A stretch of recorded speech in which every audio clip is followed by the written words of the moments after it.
আসসালামু আলাইকুম। আপনার চিন্তা ভাবনা যতটা পজিটিভ হবে আপনার জীবন তত সুন্দর হবে। আপনি যত সহজ সরল জীবন যাপন করবেন আপনার জীবন ততটাই সুন্দর হবে।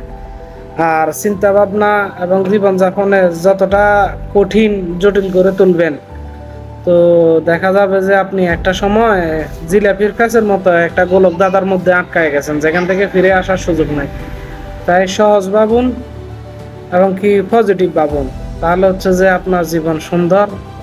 আর কেউ যদি আপনার ক্ষতিও করতে চায়, দেখবেন ইনশাল্লাহ আল্লাহ পাকের রহমতে আপনি খুব সুন্দরভাবে ওইখান থেকে আল্লাহ পাকের রহমতে ফিরে আসতে পারবেন।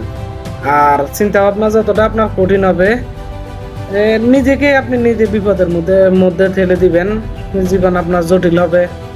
তো সহজ ভাবুন, পজিটিভ ভাবুন। চিন্তা ভাবনা তত সুন্দর, জীবন ততটাই সুন্দর। অন্যের ক্ষতি করা থেকে বিরত থাকুন, অন্যের পিছনে লেগে থাকা থেকে দূরে থাকুন। ধন্যবাদ।